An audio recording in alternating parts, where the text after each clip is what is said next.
Bon. Salut à toi, cœur scientifique. Aujourd'hui, on se retrouve pour une série de résultats en algèbre linéaire.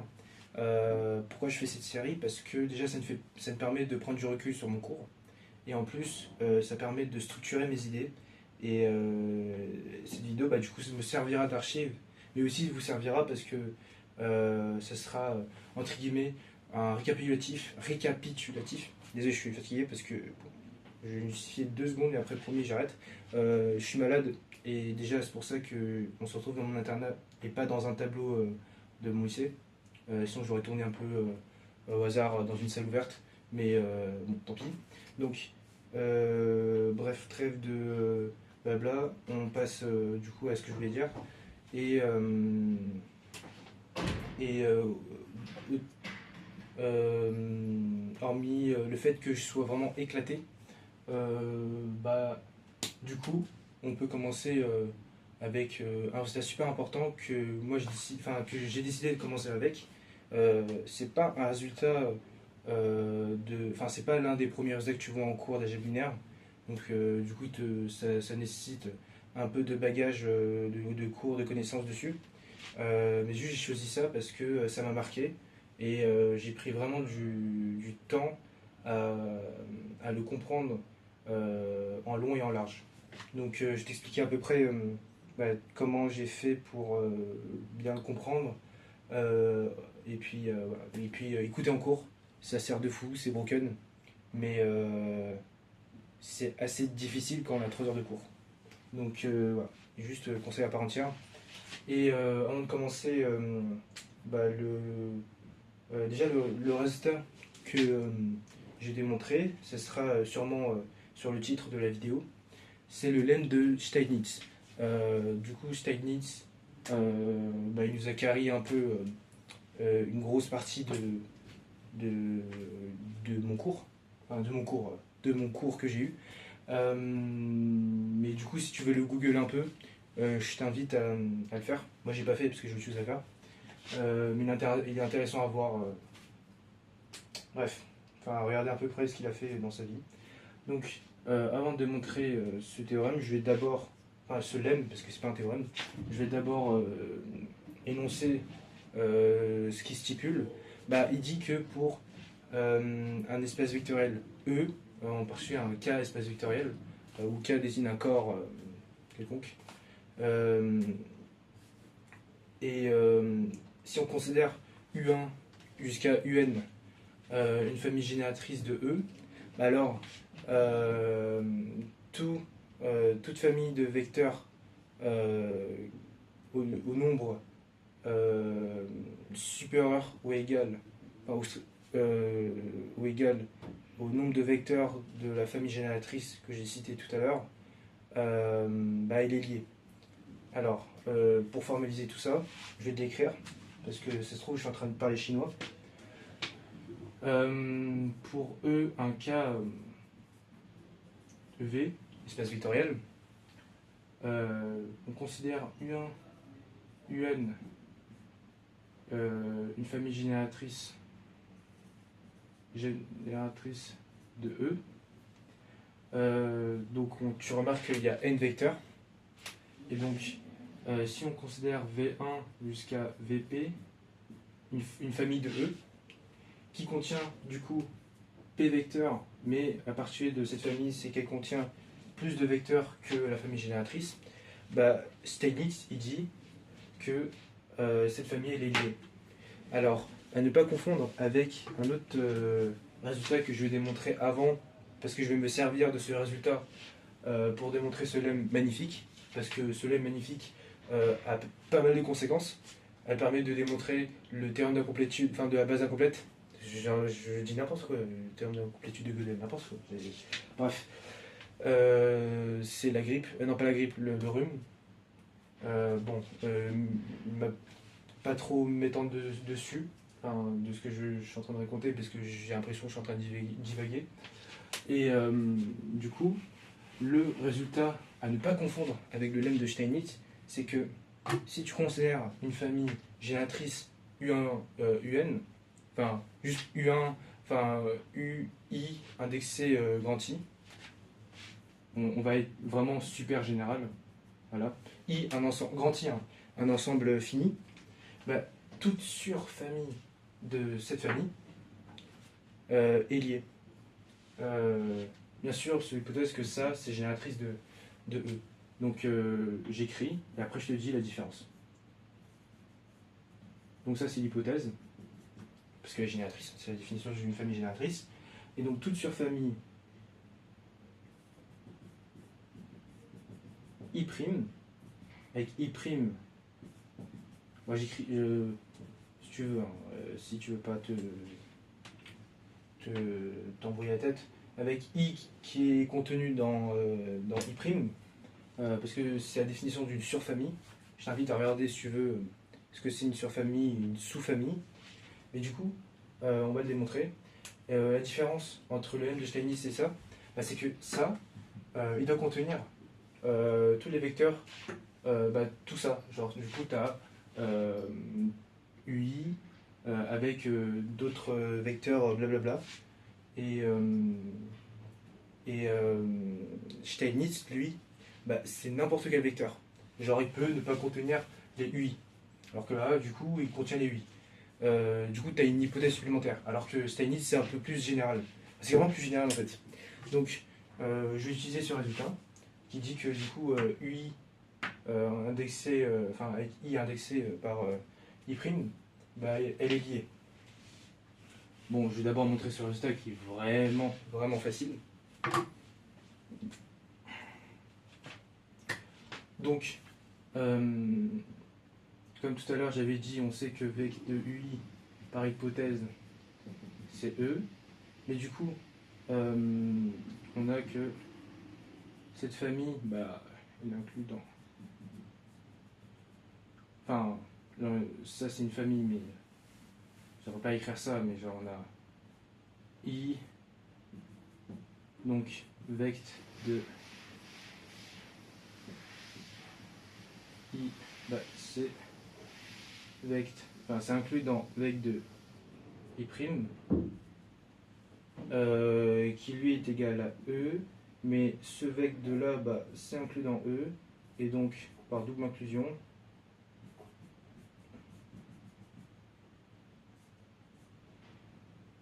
c'est E. Voilà. Autre chose que j'ai oublié de préciser, I' bien sûr va contenir les vecteurs de I, mais va contenir genre autre chose, un élément, plusieurs éléments, on s'en fout, mais qui n'est pas dans I. Juste tant que. Voilà. Parce que bon, c'est une surfamille. Bref.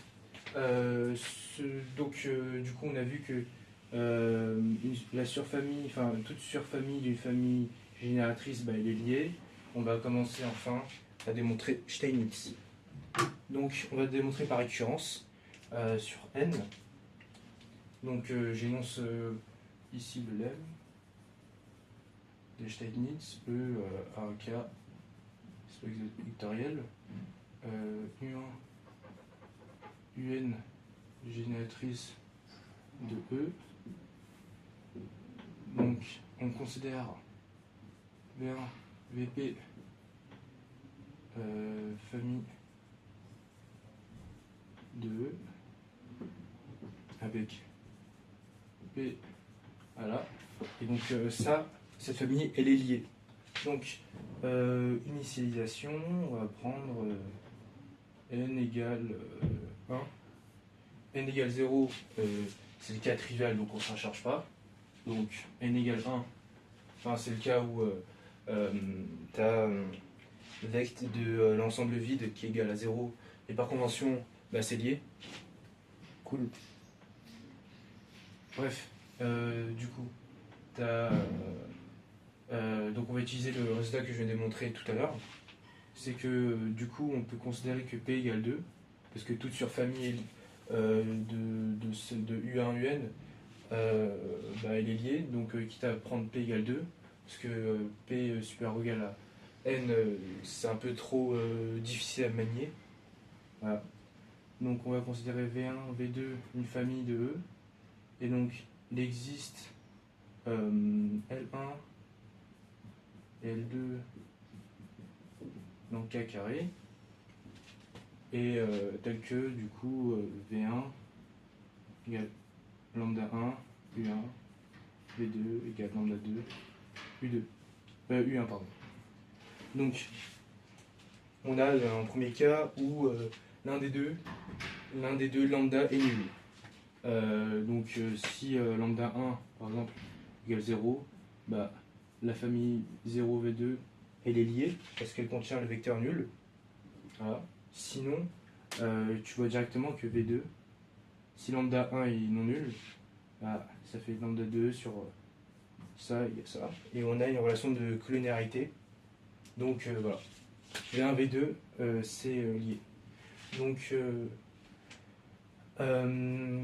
là, quelque chose d'important dans l'initialisation qui va servir, enfin c'est une petite idée qui pourrait servir à l'hérédité, c'est que là on s'est ramené, à exprimer, enfin on a viré U1 du coup pour exprimer V2 en fonction de V1 et on va faire à peu près pareil à l'hérédité. Enfin à peu près pareil. Donc je vais détailler tout ce raisonnement après. Donc voilà. Pour n égale 1, c'est vrai. Bah, du coup, on va fixer un n quelconque. Voilà. Soit n dans les entiers naturels, on suppose. Là, je vais détailler l'hypothèse de récurrence.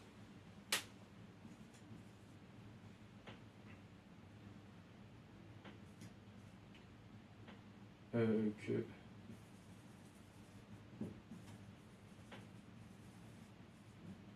donc il y a un vecteur est lié. Voilà. Et on a toujours veille de U1, UN génératrice de E. Et du coup, on va rajouter un vecteur dedans. Donc soit UN plus 2, enfin plus 1, pardon. Un vecteur de E. Donc on va montrer, enfin, du coup, tel que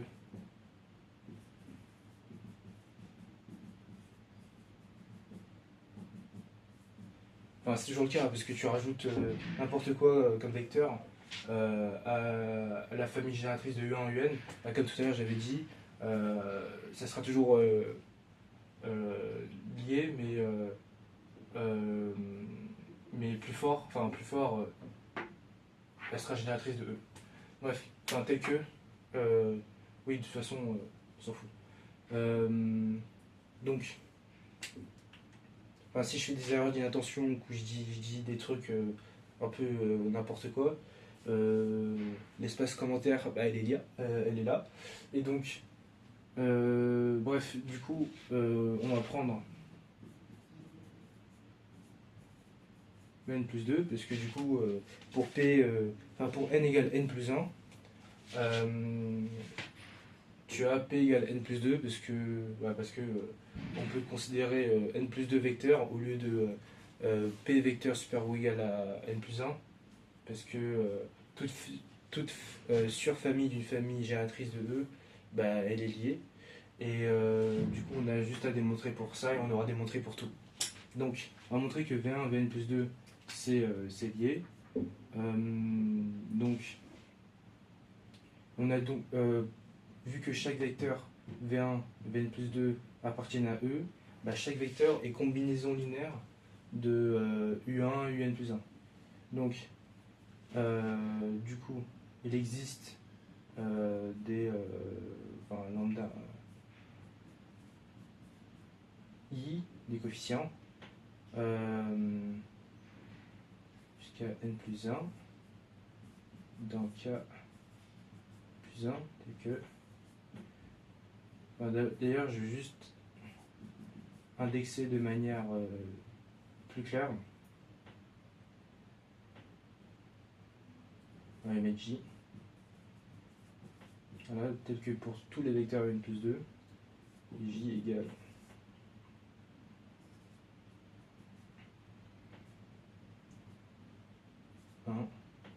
lambda I, J, U, I. Voilà. Parce que du coup, à chaque vecteur correspond son unique, ses uniques coefficients lambda.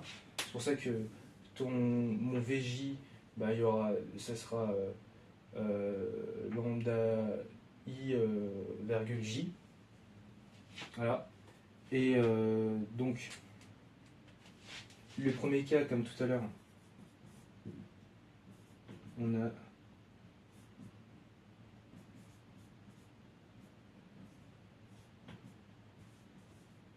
pour la n plus 2 vecteurs, le n plus 1e vecteur est nul. Ça veut dire. Qu'est-ce que je raconte là? C'est là. N plus 1 I, c'est nul. Dans ce cas-là, nos VJ appartiennent à veille de U1 UN, qui est par hypothèse, du coup, E. Et du coup, tu peux appliquer l'hypothèse de récurrence, vu que du coup, notre V1 à Vn plus 2, enfin déjà V1, Vn plus 1, tu appliques l'hypothèse de récurrence sur V1 jusqu'à Vn plus 1, parce que du coup, tu as que toute famille à n plus 1 vecteur est liée. Ça, c'est l'hypothèse de récurrence. Et donc, tu as limité à V1 jusqu'à Vn plus 1. Et donc, V1, Vn plus 1, c'est lié par hypothèse de récurrence. Et pourquoi je peux l'appliquer? Parce que du coup, notre VJ, il appartient à un vec de U1 jusqu'à UN. Voilà. Du coup, à l'oral, je l'ai justifié. J'ai pas besoin d'écrire, j'imagine. Voilà. Donc le premier cas, il est trivial. Je vais... Bon, j'ai toujours souci de taille de tableau. Par contre, c'est pas trop une excuse parce que là, le tableau, il est immense, par d'habitude. Mais je sais pas si tu vois bien le tableau, donc je préfère effacer. Mais t'inquiète, j'ai tout en tête, t'inquiète. Donc, je reprends les notations tout à l'heure.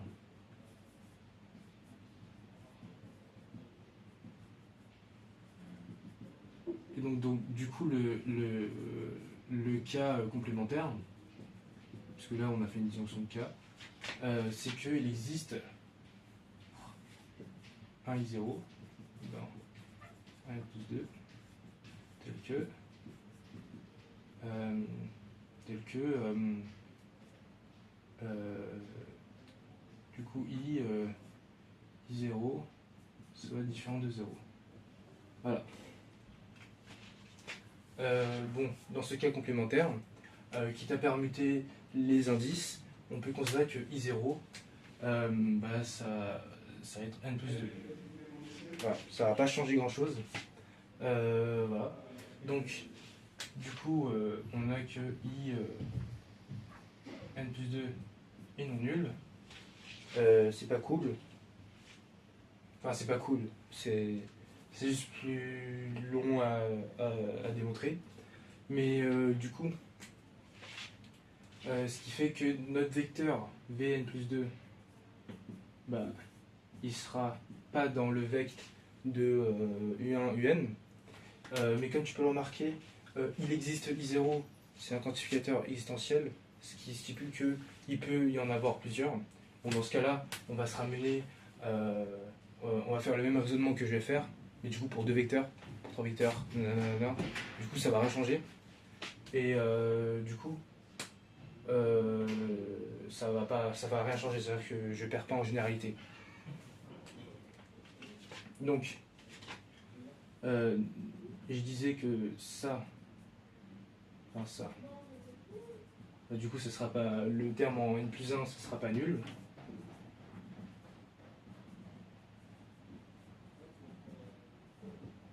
Lambda n plus 1, n plus 2, un plus 1, voilà. J'écris comme un cochon, mais bon, tu as compris, parce que heureusement qu'il y a la vidéo.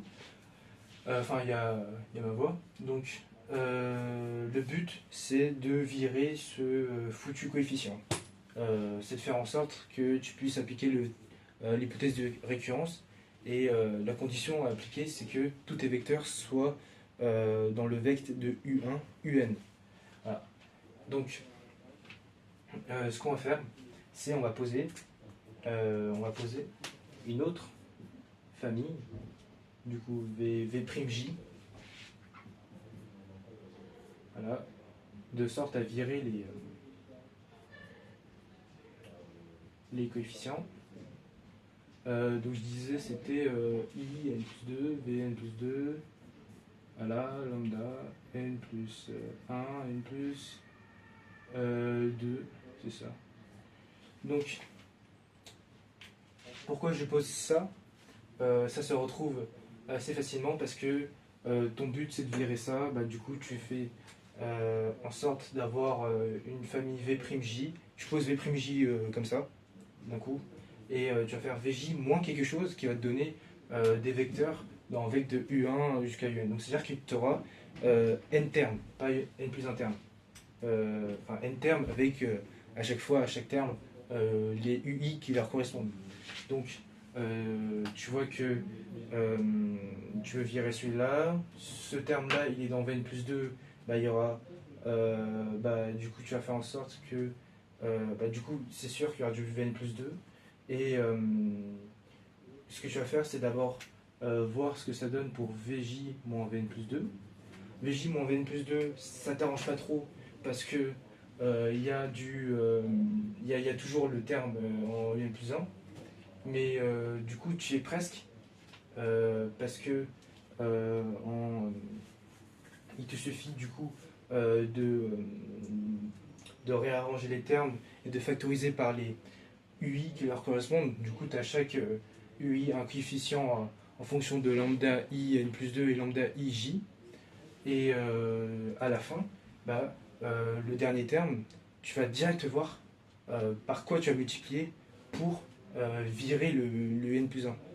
Donc je t'invite à le faire, et je t'invite vraiment à le faire, parce que en essayant de faire ce que je viens de dire, donc je vais pas de le faire pour que ce soit assez... pour que tu t'améliores, voilà. Tu cherches, tu trouves toi-même, et voilà, ça fait plaisir quoi, quand on trouve des trucs soi-même. Donc, et puis moi du futur qui regardera cette vidéo, il pourra quand même le faire s'il a oublié. Voilà. Donc, bref, sur ce, dans V'J, tu vérifies facilement que. Enfin, déjà, il n'y a pas besoin de vérifier parce que tu l'as trouvé toi-même et tu sais que ça va marcher, que tes V'J ils seront dans vect de U1 UN, et là tu peux appliquer, bien sûr, hein, les J sont dans 1 n plus 2. Donc là, bien sûr, tu vas. Merde. Désolé. Donc, tu as appliqué l'hypothèse de récurrence. Donc, tu appliques l'hypothèse de récurrence sur cette nouvelle famille. Donc, c'est pas fini. Donc, du coup, tu as l'hypothèse de récurrence par Rn, notre famille V' jusqu'à V' n plus 1 est liée. Voilà. Du coup, j'ai n'importe quoi, j'écris pas du coup, faut pas écrire du coup. Donc, V' n plus 2 est lié aussi. Là, tu rajoutes un vecteur, ça change pas la liaison des autres. Bref, donc, c'est cool, parce que là, tu as une relation de liaison entre tes vecteurs Vj. Pourquoi? Parce que du coup, il existe un mu I dans un n, du coup, du coup, je formalise un peu, tel que t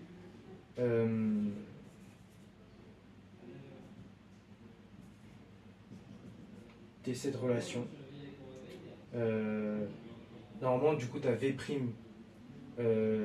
I mais je vais directement le décrire, c'est beaucoup plus simple. L'expression de chaque V'. Donc tu as VI moins lambda I n plus 2, Vn plus 2, lambda n plus 1, n plus 2 égale 0. Avec, du coup, vu que c'est lié, nos mu I, bah, c'est différent du vecteur nul. Donc du coup, il existe au moins un coefficient non nul. Ça c'est cool. Donc, du coup, ça comme si tu t'es rapide, tu vois de tête qu'en développant tout ça, tu retrouves une relation entre les V1, Vn plus 2 de liaison, bah, c'est cool pour toi. Mais si tu ne le vois pas, bah, du coup, je vais t'expliciter tout ça. Je vais écrire un peu plus en haut. Voilà. Parce que ça s'approche à la fin, de la démonstration. Donc, tu as ça qui est égal à Vn plus 2.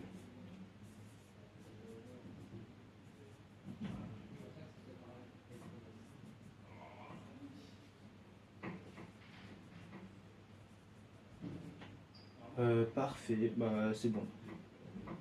C'est bon. Et ça, c'est un coefficient. Et tu as bien que ton Vn plus 2 est linéairement dépendant des autres vecteurs. Et ça achève l'hérédité. Donc il y a tout le tralala de conclusion, de récurrence que je ne ferai pas.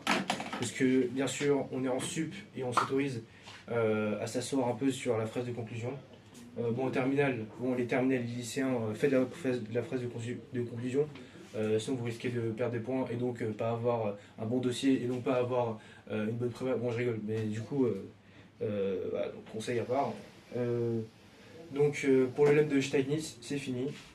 Voilà, j'ai démontré que pour tout vecteur de E avec plus de vecteurs que U1, UN qui est génératrice de E, bah, cette famille, bah, elle est liée.